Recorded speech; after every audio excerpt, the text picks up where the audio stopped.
Sandy's not coming because she's still feeling a little under the weather. So just wanted to let you know we just found out. All right, good afternoon, everyone. First, I want to acknowledge the passing of Dr. Hazel Dukes, former president of the NAACP New York State Conference. As one of her daughters, I can tell you that Dr. Dukes was a pillar of our community and devoted her life to public service. She was a true civil rights leader, and we continue to build on her work today. I was very honored to celebrate her life and legacy this morning. Now, I'd like to address the Trump administration's decision to cut $1.1 billion in funding for food banks and free school lunches, as well as his plans to dismantle the Federal Department of Education, starting with yesterday's firing of half of its employees. Families across this city and country rely on our nation's schools for their children's development. The key to a healthy and safe society is an accessible and strong education system. The severe implications of the Trump administration's plan are disastrous for working families, just like the many chaotic actions being advanced by him.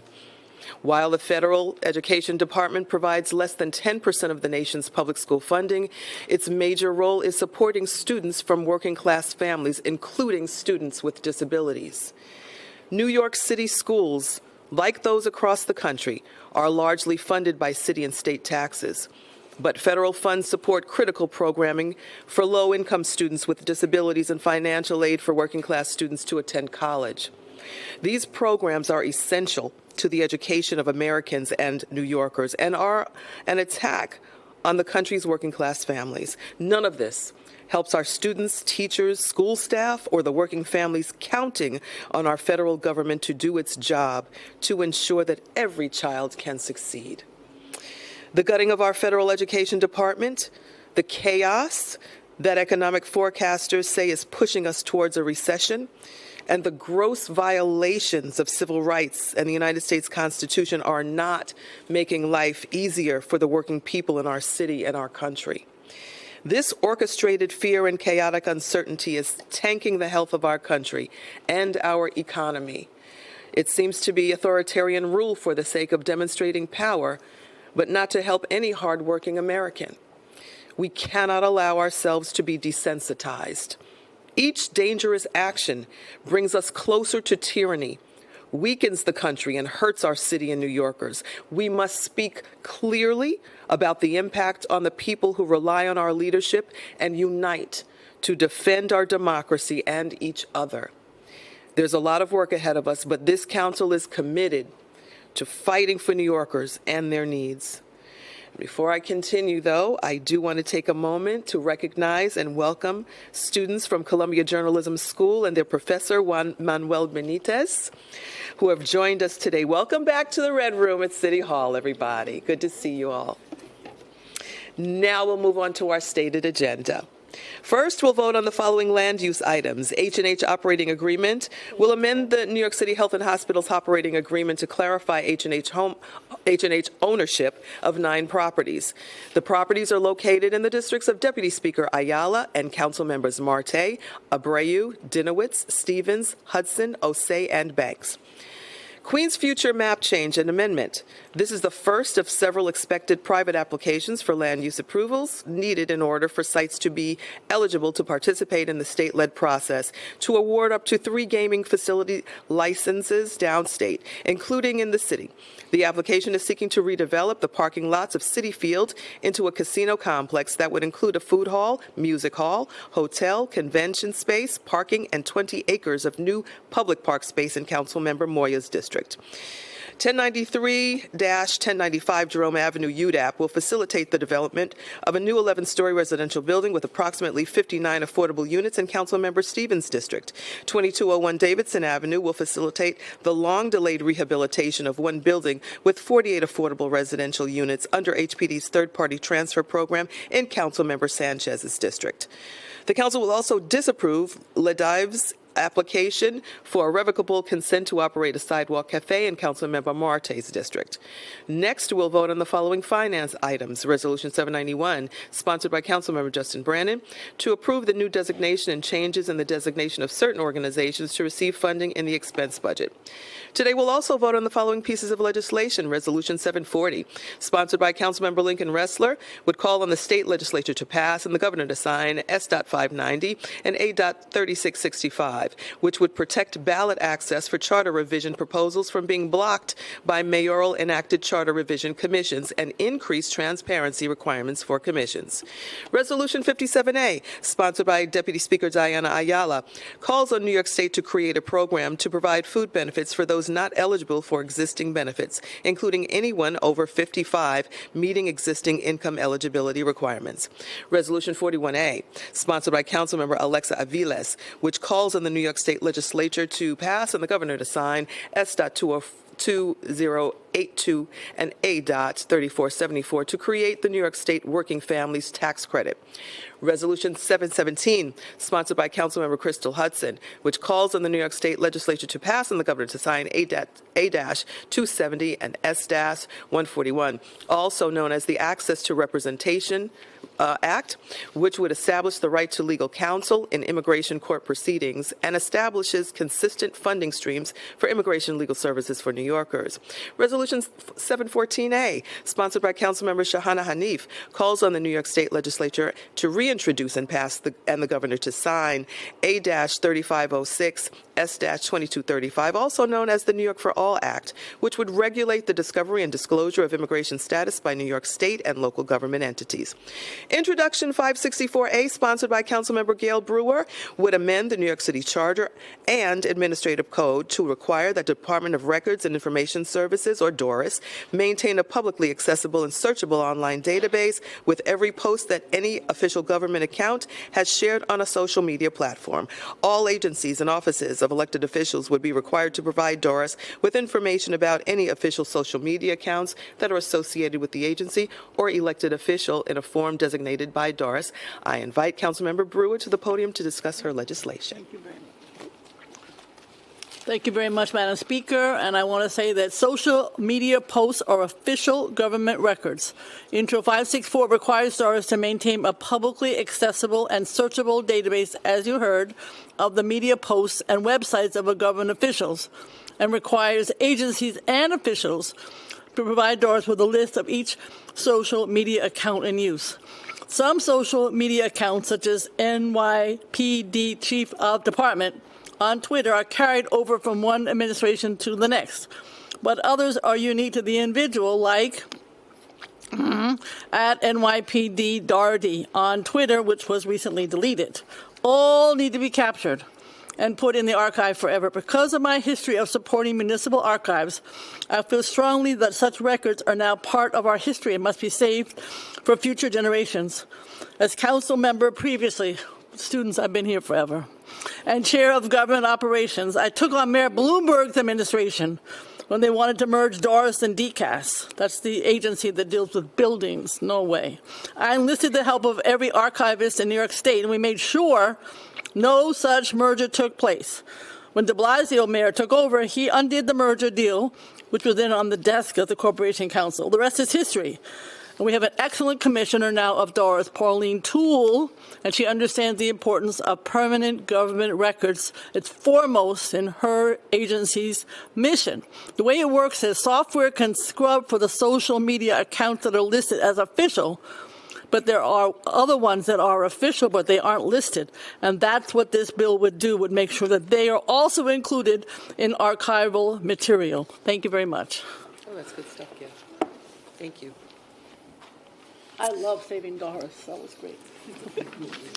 Introduction 977A, sponsored by Councilmember Althea Stevens, would increase the frequency of Department of Probation reports on programs offered to probationers, compliance with departmental mandates, and recidivism rates. In addition, the reports would require information on the nature of technical probation violations and clarify that DOP is to provide information on all programs it administers. I invite Councilmember Stevens to the podium to discuss her legislation today. Good afternoon. Good afternoon. Oh, thank you. Thank you, Speaker Adrienne Adams and my colleagues, for your continued commitment to addressing the challenges our community faces, including those who are often overlooked. Today, we are passing Intro Bill 977A, which will require the Department of Probation to provide a detailed report on technical probation violations and all programs offered by the department. This legislation increases the frequency of reporting of probation programs, compliance and departmental mandates, and regulatory rates. It also requires more transparency around the nature of technical probation violations and ensuring that DOP provides information of all programs administered. Probation is meant to be a second chance, an opportunity for individuals to rebuild their lives outside of incarceration. This legislation will help identify gaps in service and address racial and economic disparities in probation enforcement and ensuring that probation serves its true purpose, which is rehabilitation and not punishment. When we talk about public safety, we must recognize that safety is more than just policing. It's about creating pathways to success and not roadblocks to opportunities. We must ensure that programs meant to support our communities are actually working, not just existing. That's why I'm continuing to push for greater transparency in our justice system and ensuring that our city resources are used to drive real progress, not just keep our communities segregated.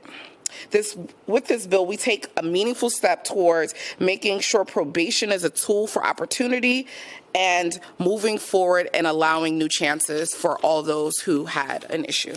Thank you. Thank you. Introduction 1036A, sponsored by Councilmember Sandy Nurse, would require the Department of Correction to issue quarterly public reports on people in custody who have been ordered to undergo a mental health evaluation to determine if they are competent to stand trial. Reports would include information on the type of housing area where these individuals are being detained and the average length of time spent in custody. Councilmember Nurse could not be with us today, but we thank her for her legislation.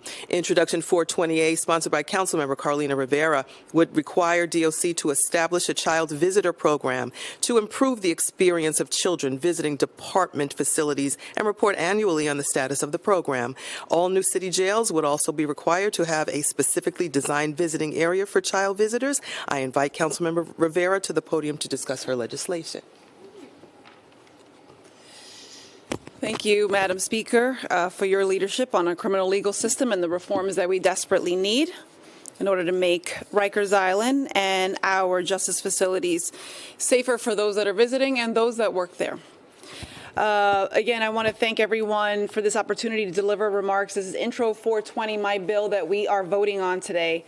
It's going to require the Department of Corrections to develop a program to improve the experience of children visiting their loved ones in city correctional facilities. I want to thank advocates for assisting us with this bill, specifically Osborne Association for their support. 1 in 14 children have an incarcerated parent. And visiting a loved one in jail should not be a traumatic or dehumanizing experience, especially for children. But I've heard from families and advocacy organizations about how unpleasant or even intimidating it is and it can be to take a child to visit a loved one. The Jail Action Coalition issued a report called Makes Me Want to Cry, which detailed how parents are seeking to protect their children, and unfortunately for incarcerated parents, that often means foregoing that visit in the interest of a child. Imagine a visit that should feel somewhat joyful, leaving you absolutely defeated. Maintaining family bonds is critical to the well-being of individuals who are incarcerated and their families. Yet for too long, the visiting process in our city jails has been rife with issues. This legislation will create a more humane and supportive environment for children visiting their parents and loved ones, ensuring they are met with compassion, not fear. These reforms are a critical step in breaking cycles of harm and prioritizing dignity and care within our correctional system. This bill would require all staff who interact with child visitors to receive specialized training. All new or substantially remodeled city jails shall have a specifically designed visiting area for child visitors. That all children visiting areas provide toys and games and books and arts and crafts materials. And that the department shall conduct a study on the feasibility of implementing televisits on weekend days without reducing the number of hours for in-person visits on weekend days. And that the department produce a report on the program for child visitors, including information on the number of visits by child visitors, the number of staff who receive the training, the average length of time between the time a child visitor arrives at a city jail and the time such child visitor commences a visit, and of course, more than that. Having an incarcerated parent is already a traumatic experience for children, and research shows that children with incarcerated parents are at a higher risk for developing anxiety, depression, behavioral issues, and performing poorly in school. Children with incarcerated parents already face enough challenges. The least we can do is ensure their visits are dignified, safe, and meaningful. I'm grateful to my colleagues for their legislation that also aims to support the tens of thousands of children in our city experiencing the criminal legal system in this way. And I look forward to passing this bill and continuing to work to address the public failures that exist within the very places intended to rehabilitate. Thank you. Thank you. Introduction 1023A, sponsored by Councilmember Jennifer Gutierrez, would require DOC to create and operate an online scheduling system to facilitate visits to incarcerated individuals. At minimum, the system would give the public the ability to select, reserve, and modify dates for jail visits and provide real-time updates when DOC must cancel a scheduled visit. I invite Councilmember Gutierrez to the podium to discuss her legislation. Thank you, Speaker. For too long, visiting a loved one in jail has been a dehumanizing bureaucratic nightmare, one that punishes not just the incarcerated, but their families, their children, and our communities. This isn't just an inconvenience, it's a failure of our system, one that makes re-entry harder and recidivism more likely. What makes this council different is our diversity, our lived experiences.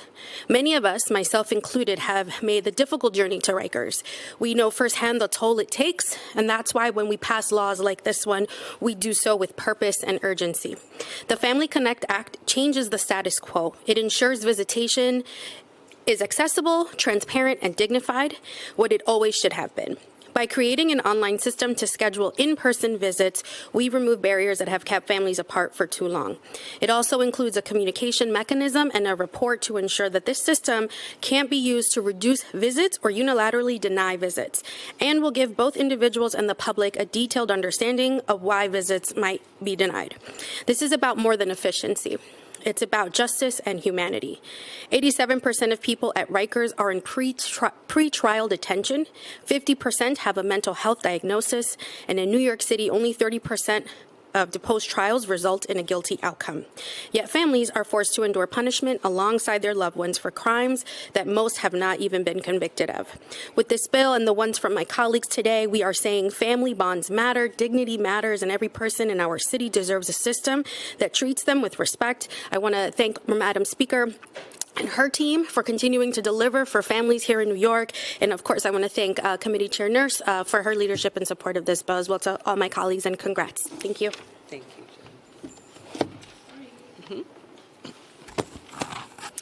Introduction 1026A, sponsored by Councilmember Crystal Hudson, would require DOT to report separately on in-person and televisits and provide more detailed reporting on the reasons jail visits are not completed.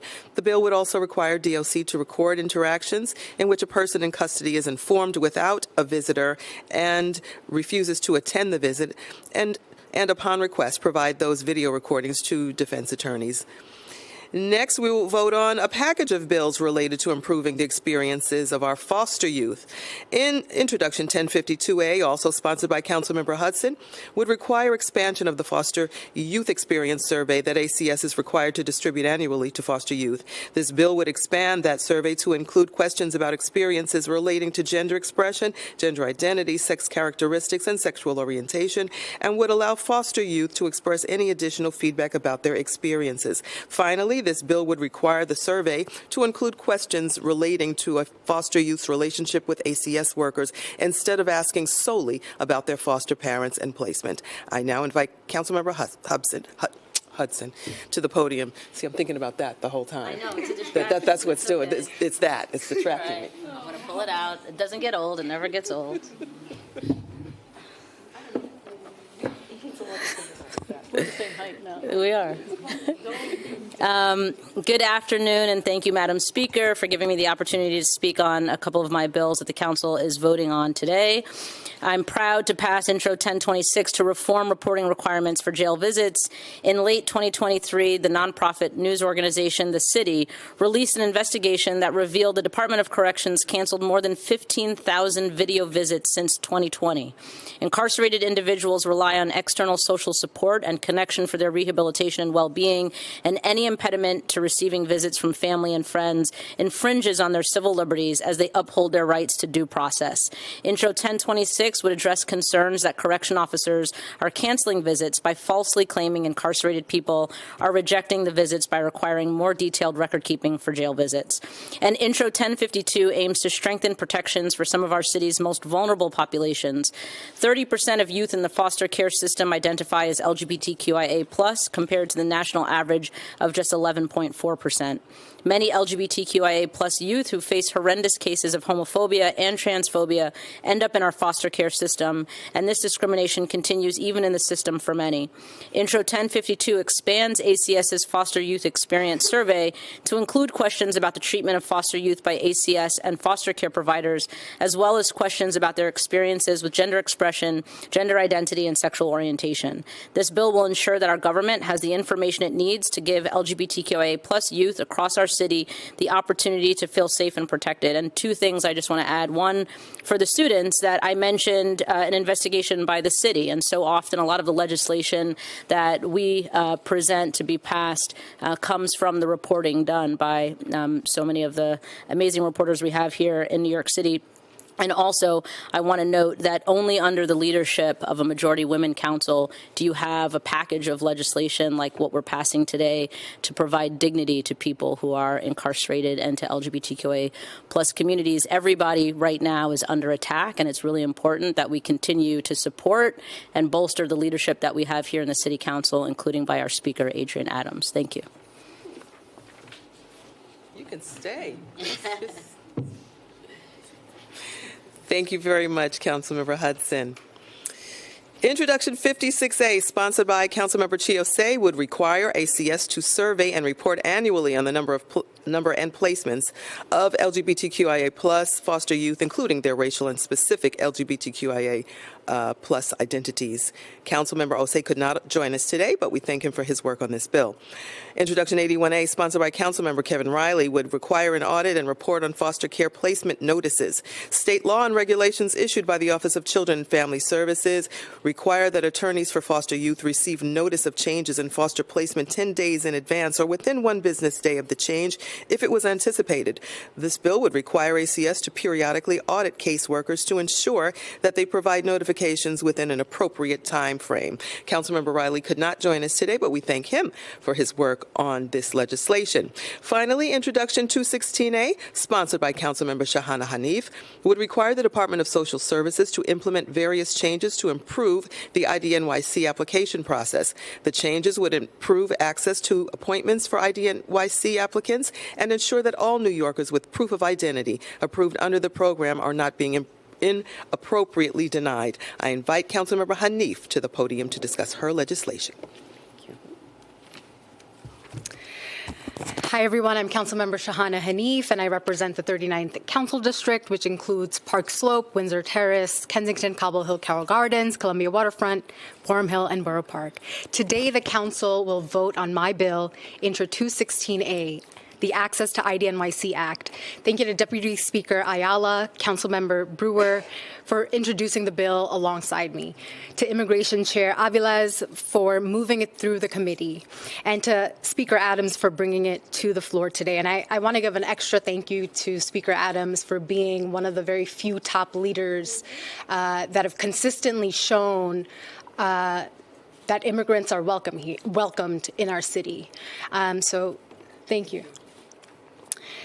Since 2015, the IDNYC has provided over 2.3 million municipal ID cards to New Yorkers, regardless of immigration status, housing situation, or past incarceration. IDNYC offers critical access to the city's safety net. However, operational failures have made obtaining an IDNYC unnecessarily difficult. Last summer, after a 500-day wait period, my office held a pop-up IDNYC enrollment event. While proud to host one of the few drives in my district, the event highlighted the urgent need for better program support. For over a year, there have been no same-day appointments, the scheduling site is hard to navigate, and applicants often face arbitrary rejections due to vague guidelines. These issues have made getting an IDNYC unnecessarily difficult, especially when the demand is high. Intro 216A, the Access to IDNYC Act, will address these issues and significantly improve the IDNYC application process. This bill was drafted with input from advocates and direct service providers, including Brooklyn Defender Services, and I'm grateful for their collaboration. The Access to IDNYC Act will reinstate same-day walk-in appointments on a pilot basis, ensure the number of available application slots meet the demand, codify improvements to the online appointment scheduling system, establish a review system for applicants who are denied, and add an issue date to the card so cardholders can demonstrate how long they have resided in New York City. This is especially important for federal immigration proceedings. Additionally, IDNYC remains crucial for gender diverse New Yorkers. Applicants can select MFX or not designated, in contrast to the Trump State Department's recent federal restrictions on passport gender markers. 10 years ago, former Mayor Bill de Blasio launched this groundbreaking initiative, celebrating how the program filled longstanding gaps in our communities. Today, with the Access to IDNYC Act, we are ensuring that those who need this resource can obtain it without delay. I urge my colleagues to vote yes on the Access to IDNYC Act to simplify the process on getting an ID. I also urge support for my Resolution 714A, calling on the state legislature and governor to pass the New York for All Act, which would expand sanctuary city protections statewide. State resources should not be used to enforce federal immigration laws, especially given the Trump administration's family separation agenda. Thank you.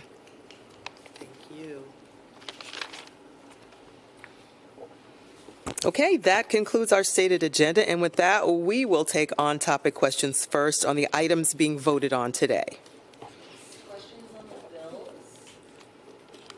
So many good bills today for our students.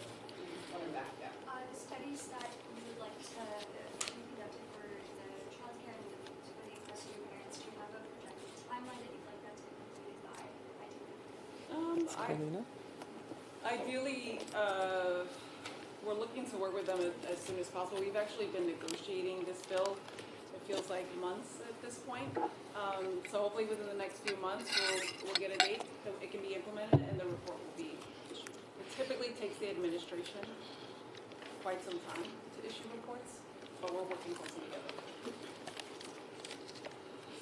Okay, go to off-topic. Hi, Ethan.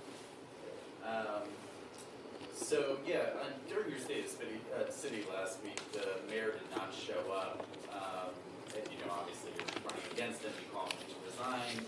Where do things stand with you and him relationship-wise at this point? Prior to this, there were tensions, but you still had a working relationship. And then just separately, now that you're running, you got into the race kind of late.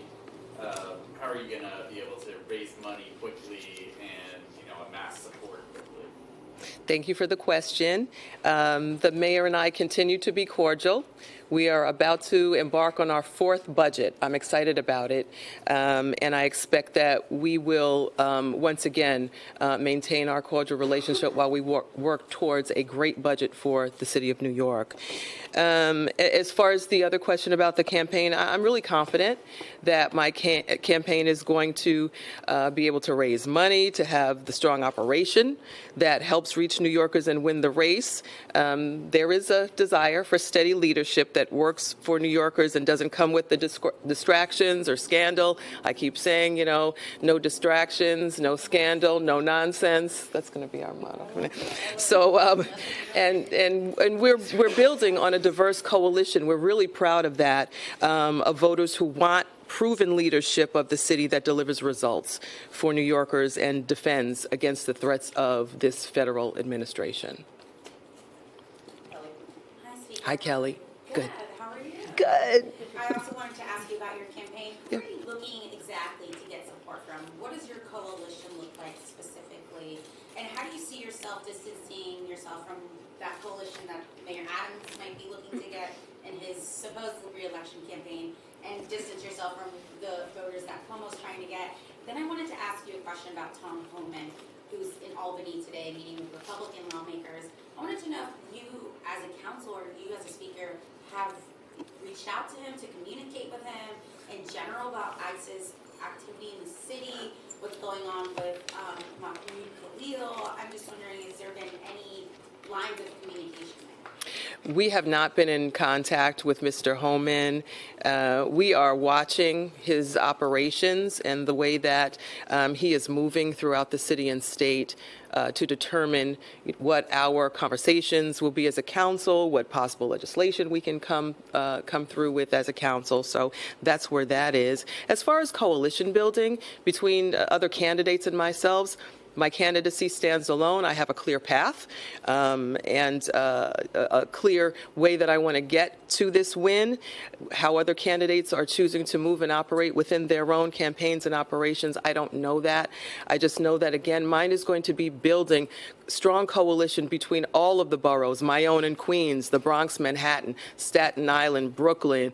We're going to build those coalitions together, and I believe that New Yorkers will have a great coalition with us to make sure that we win this race. And just a quick follow-up, have you gotten an update on the executive order about ICE returning to Rikers as of today? Do you know what that might look like? Have not. Waiting on that. Chris from Politico. Hi, Chris. Speaker, how are you? Good. So are you expecting to meet the funding threshold by the Monday deadline?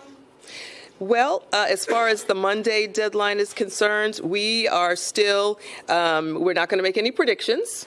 We have, we're not taking anything for granted either. We've been aggressively fundraising for less than a week. So put that together, you know, as far as what we're doing and how we're working. But we do expect to receive matching funds in time for our campaign to be effective and win this race. Thank you. Hi. So the first one, ICE arrested Palestinian activist and Khalil newspapers. Are you happy with the Adams administration response? And the second question, Cuomo's getting endorsements from groups who previously endorsed Mayor Adams. How do you feel about your momentum? I think my momentum is very, very good. The enthusiasm around this campaign is indescribable.